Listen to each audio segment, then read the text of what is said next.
बोलो बांके बिहारी लाल की जय। कि बले पदत्रयं भूमे कस्मात् धीर्यवाचता भूतेश्वराकृपणवल्ला अर्थोपि गबन्धकम्। ए राजन, उस समय की बात है जब दैत्य लोग पराजित हो गए, देवताओं की विजय हुई है। तो उस समय दैत्यों ने, जो दैत्यों के गुरु हैं शुक्राचार्य, उन्होंने राजा बलि को राजा बनाया है और बलि से कहा कि तुम ब्राह्मणों की सेवा करो जिससे तुम्हें पुनः राज्यपाट मिल जाएगा। तो ब्राह्मणों की सेवा की है और सेवा करने के बाद पुनः देवताओं के ऊपर आक्रमण किया है। तो देवता लोग पराजित हो जाते हैं, दैत्य लोग पुनः स्वर्ग में पहुंच जाते हैं। तो आज देवताओं की माता अदिति रोने लगती है, कहती है अपने पति कश्यप से कि मुझे कोई ऐसा बालक दीजिए जो कि मेरे तुम्हारे बड़े भाइयों का स्वर्ग से पुनः वापस हो जाए। मुझे दैत्य लोग अपने कब्जे में किए हैं, वो पुनः वापस आ जाए, ऐसा कोई बालक मुझे दीजिए। तब तो कश्यप महाराज ने माता अदिति को पयोव्रत नाम का एक व्रत बताया है। माताएं गौर से सुनना इस कथा को। जिनको भगवान जैसा भक्त रूपी बालक चाहिए, उन माताओं से भागवत में लिखा है कि उन माताओं को 12 दिन तक दूध पी करके इस व्रत का नियम करना चाहिए। ये अघन के महीने में किया जाता है। 12 दिन तक एक टाइम दूध पिए, भोजन नहीं करना है, केवल दूध पीना है, नीचे शयन करना है, पवित्रता से रहना है, स्वच्छ वस्त्र पहनना है, शौच क्रियादि आदि निवृत्त से भगवान की पूजा करें और दूध पी करके नियम करें। इस प्रकार से जो माता 12 दिन तक दूध पी करके व्रत करती है, उसको भगवान जैसा रूप वाला पुत्र रत्न की प्राप्ति होती है।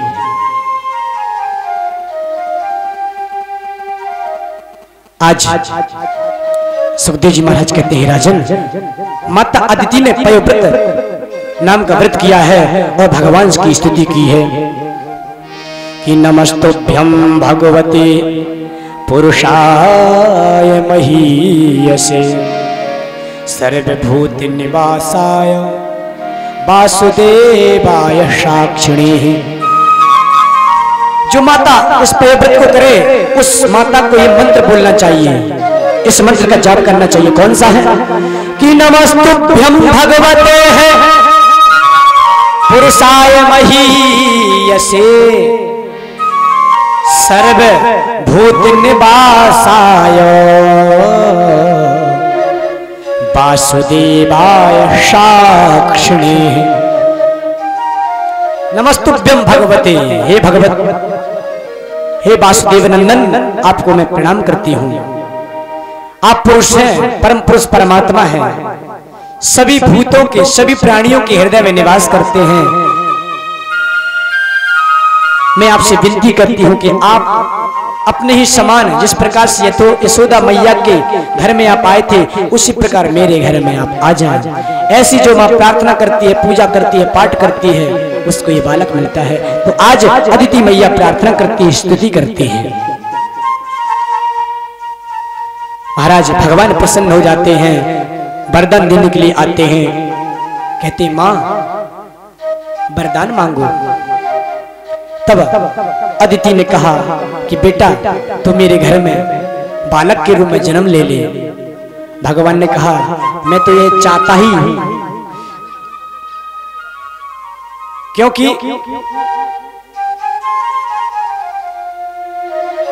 जो बच्चे सामने जो लड़ रहे हैं, इनको मना कर दो या वहां से हटा दो, बिल्कुल हटा दो। बोलो भक्तवत्सल भगवान की जय। इसलिए आज भगवान ने कहा, माता मैं तो चाहता हूं कि आप मुझे अपना पुत्र माने, क्योंकि भगवान बैकुंठ में बैठे बैठे स्तुति सुनते सुनते उनके कान पक जाते हैं। तो एक बार उनके मन में भी लालसा रहती है कि कोई ऐसी माँ मुझे मिल जाए कि जो मुझे डांटे फटकारे, मेरे कान ताने, मेरे गाल ताने, मुझे खिलाए, मुझे प्यार करे, ऐसा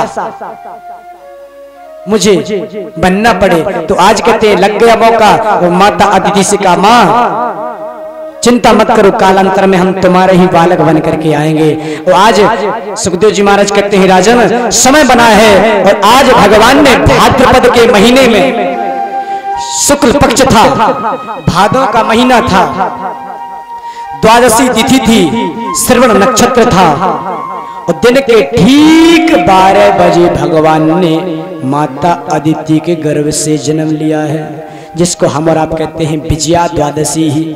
बोलो वामन भगवान की। आज वामन भगवान ने जन्म लिया है। जब वामन भगवान ने जन्म लिया तो सारी सृष्टि प्रफुल्लित हो गई, बोली आज मेरे प्रभु ने जन्म लिया है, अवतार लिया है। और अवतार लेकर के जैसे ही समस्त देवताओं ने सुना है, ब्रह्मा जी, गुरु बृहस्पति, मनीषी, सनकादिक ऋषि, समस्त ऋषि महात्मा पहुंच गए हैं, यहां तक कि माता सरस्वती पहुंची हैं। ब्रह्मा जी ने कमंडल दिया अपना, सरस्वती मैया ने वेदवाणी दी वामन भगवान को, गुरु बृहस्पति ने छत्र कमंडल दिया और कहा बेटा हम तुमको गुरु दीक्षा देते हैं। और गुरु दीक्षा देने के बाद वामन भगवान से कहा बेटा जब कोई दीक्षा लेता है तो शिष्य को गुरु को दक्षिणा देना चाहिए, इसलिए बेटा मुझे दक्षिणा दो।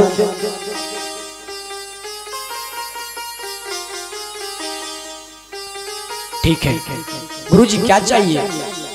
बेटा इस समय राजा बलि नर्मदा जी के नदी के तट पर बहुत विशाल यज्ञ कर रहा है, इसलिए तुम उससे 3 पग पृथ्वी, हमें सारी त्रिलोकी चाहिए, तुम जाओ अपने हिसाब से मांग लेना। आज वामन भगवान ने कहा तथा जैसी गुरु जी आपकी आज्ञा, और आज्ञा की सिरोधार करते हुए चल देते हैं। जिनकी खड़ाऊ पहने हुए हैं, छत्र कमंडल लिए हुए हैं और चले जा रहे हैं।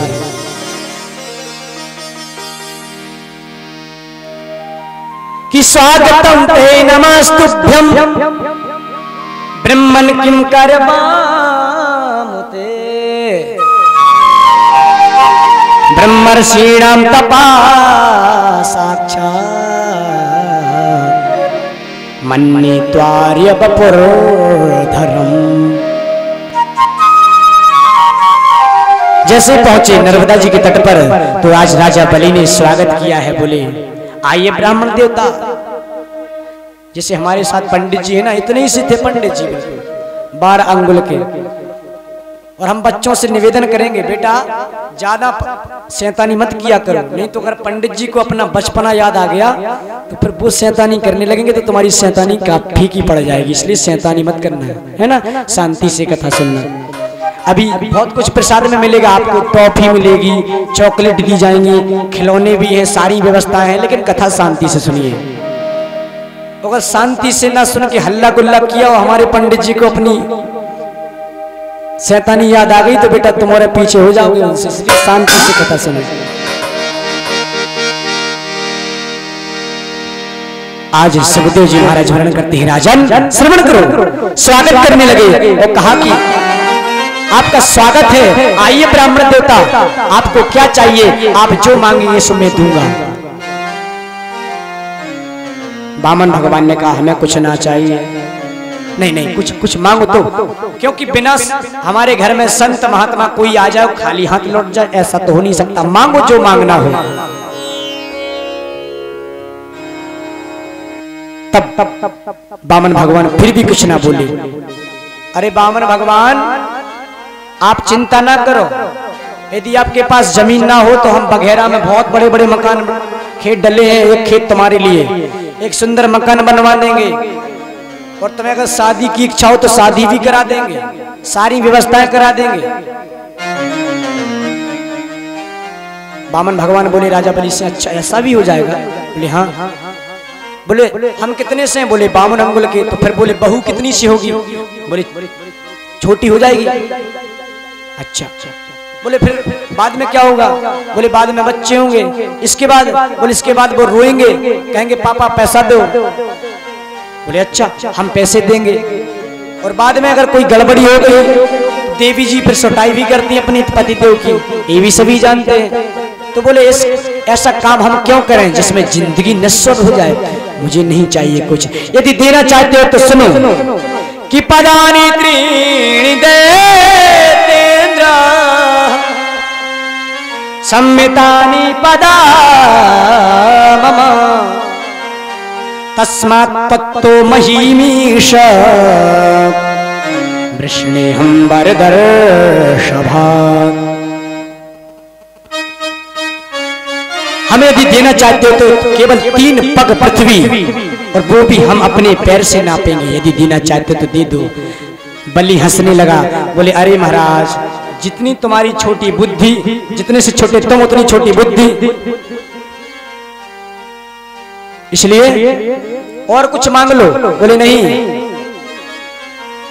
तो बोले हम नाप दें, आपके तो पैर छोटे हैं। बोले हम कुछ नहीं जाते, देना चाहते हो तो हमारे हिसाब से दे दो, नहीं तो आप जाओ, हमें नहीं चाहिए, हम जाते हैं। नहीं नहीं महाराज, आप गुस्सा मत होइए, हम दे देते हैं, लेकिन ऐसे नहीं लेंगे।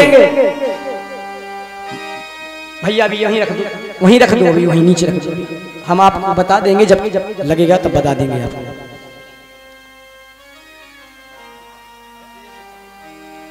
भगवान श्री सुखदेव जी कहते हैं, सुखदेव जी महाराज से, राजन श्रवण करो।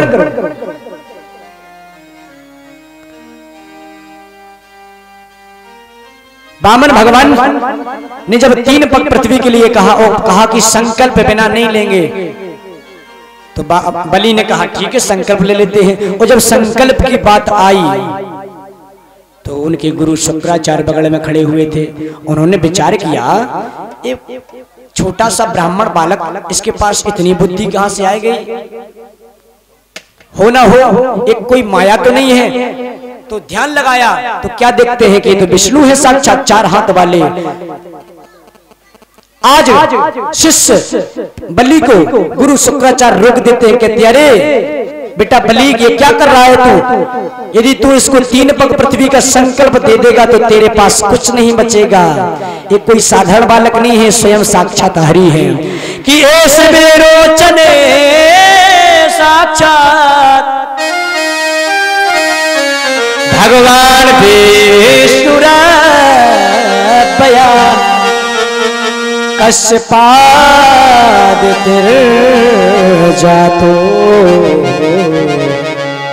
देवानां कार्य साधिका।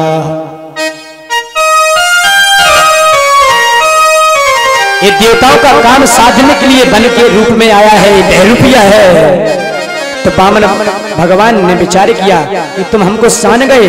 बोले ठीक है, जान गए तो कोई बात नहीं है। बलि कहता है इससे बड़ा सौभाग्य और क्या हो सकता है गुरुजी? जो दुनिया को खिलाने वाला है, दाता एक राम, भिखारी सारी दुनिया, जो सारी दुनिया को खिलाता है, आज वही दाता मुझसे मांगने के लिए आया है। इससे बड़ा सौभाग्य मेरा और क्या हो सकता है? आज तो मैं इसको जरूर दूंगा। और जैसे संकल्प करने लगे तो शुक्राचार्य कमंडल में तंतुल में प्रवेश कर जाते हैं, तो जल नहीं गिरा। जब जल नहीं निकला, वामन भगवान ने कहा चलो कोई बात नहीं, गुरुजी तुम अपना कार्य कर रहे हो, हम भी अपना कार्य करते हैं। बोले वामन भगवान ने कहा राजा बलि से, राजन इस कमंडल को हमको दो। क्या है कि ये साफ नहीं है, इसलिए पानी नहीं निकल रहा है। और आज भगवान वामन ने कमंडल को लिया और एक सुई तंतुल में जैसे ही छोड़ी तो गोविंदाय नमो नमः उनकी आंख हो गई है। और ऐसे लोगों की कमी नहीं है संसार में, ऐसे लोगों की संसार में बिल्कुल कमी नहीं है। यदि कोई दान करता है तो दूसरे व्यक्ति को मन में लगता है देख तो कितना दानी बना फिर रहा है, अरे राम राम सब लौटा देगा क्या? अरे तेरे बाप का क्या जा रहा है, जिसको करना है सो करने दो। यदि कोई दान कर रहा है, सामर्थ्य के अनुसार कर रहा है, उसको करने दो, लेकिन तेरे पेट में क्यों चूहे तोड़ रहे हैं? तू क्यों ऐसा लग रहा है? भगवान कहते हैं जो दान करता है व्यक्ति और उस व्यक्ति को कोई रोकता है, तो जिस प्रकार से आज मैंने शुक्राचार्य की एक आंख गोविंदा नमो नमः कर दी है, उसी प्रकार मैं उसके जीवन में ऐसा ही कर देता हूं जो धर्म के प्रति रोकता है। सुखदेव जी महाराज कहते हैं, राजन यहाँ पर गुरु शुक्राचार्य तो भाग गए, बोली अब दाल नहीं गलने आ रहा बाली, और जैसे ही चला अंजलि में लिया बलि ने तो संकल्प पढ़ने लगे। हमारे ब्राह्मण देवता जब पूजन करते हैं तो संकल्प होता है, बिना संकल्प के कुछ कहीं होता ही नहीं। ये धर्म की रीढ़ की हड्डी है संकल्प। आप कभी भी घर में अपने पूजन कराएं, कथा सत्यनारायण की कथा भी बचवाएं, तो संकल्प जरूर करें, क्योंकि संकल्प धर्म की रीढ़ की हड्डी है। जिस प्रकार से शरीर की हड्डी रीढ़ है ना, ये मजबूत होती है, इससे सारा शरीर का संचार होता है, उसी प्रकार से ये धर्म की रीढ़ की हड्डी है संकल्प। तो संकल्प करने लगे। ओम विष्णु विष्णु विष्णु अद्य श्री ब्राह्मणों ने द्वितीय प्रार्थे श्री स्वेद 12 कल्पे वैवस्मन्वन्तरे अष्टाविंशते तमे कलयुगे कलि प्रथम चरणे जम्बूद्वीपे भारतवर्षे भरतखंडे उत्तर प्रदेशे नर्मदे तटे क्षेत्रे मध्य प्रदेशांतर्गते राजा बलि गोत्रोत्पन्नः नामधेयः सा पत्नीकस्य त्रिया भूमि दानम ब्राह्मण दानम संकल्पम बोलमहम करोमि ही। और जैसे ही नीचे जल गिरा है संकल्प का, भगवान ने अपना विशाल काय रूप प्रकट कर लिया। जिस प्रकार से अर्जुन को महाभारत में अपना स्थूल रूप दिखा दिया था, उसी प्रकार भगवान वामन ने अपना विराट रूप तैयार किया है।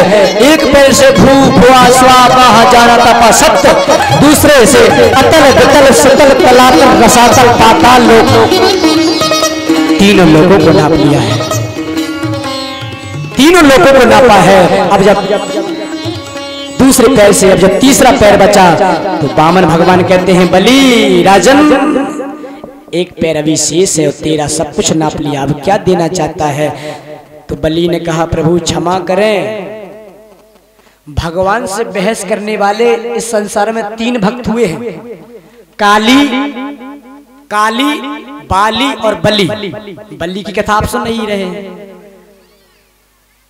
और काली माने कालिया नाग, अभी आप कल सुनेंगे। भगवान ने जब कालिया मर्दन किया है तो कालिया ने क्या कहा भगवान कन्हैया से। और बाली ने जब बाड़ी को छुप करके जब राघवेंद्र सरकार ने बाण मारा तो बाली ने कहा, प्रभु आप कैसे मर्यादित हैं, आप छुप करके मारते हैं। तो उस समय भगवान राम ने कहा था, बेटा चिंता मत करो, इस समय त्रेता युग है, हमने तुमको छुप के मारा है, द्वापर में तुम हमको छुप के मार देना। तो आज कन्हैया को जब सप्तम दिन की कथा आएगी तो हम बताएंगे, कन्हैया को जो बाण मारा गया है, एक जरा नाम के व्याधि ने, जो बाली था दूसरे जन्म में वो जरा बना है, जो कन्हैया को उसने बाणों से कन्हैया के पैर में मार दिया था, जो कन्हैया शीश धाम को चले गए थे, ये वही जरा नाम का व्याधि बाली था। उस समय कहा था कि चिंता मत करो। तो 3 भक्त हुए हैं भगवान से बहस करने वाले। बलि कहता है, प्रभु हमें आप ये बताइए कि दान बड़ा होता है कि दानी, धन बड़ा होता है कि धनवान, कौन बड़ा होता है? भगवान ने कहा धनवान बड़ा होता है, क्योंकि धनवान के अधीन है धन और धन छोटा है। बलि ने कहा प्रभु क्षमा करना, अभी तो आपने धन को नापा है, ये धनवान तो अभी बाकी है, अपना तीसरा पैर मेरे सिर पर रख दीजिएगा। तब तो इस भावना को देख करके भगवान प्रसन्न हो जाते हैं और तीसरा पैर कि पदम तृतीयम कुरुशीष में निजम, तीसरा पैर आज वामन भगवान ने बलि के सिर पर रख दिया है। और आज बलि से कहा, बलि बेटा तुझे जैसा दानी कोई नहीं हुआ संसार में, इसलिए मुझसे जो मांगना है सो मांग। अब बलि ने भी कहा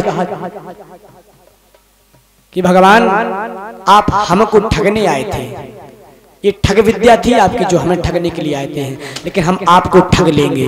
बोले क्या? बोले यदि देना चाहते हो तो जो आपने इतना सुंदर रूप बनाया है ना बामन का, बामन अंगल का, यह रूप आपका जिस जिस दरवाजे पर मैं जाऊं, मेरे इस पूरे महल में बामन दरवाजे हैं, जिस दरवाजे से मैं निकलूं तो आपका ही दर्शन हो, दूसरा किसी का दर्शन ना हो। बामन भगवान बोले अच्छी ड्यूटी लगी।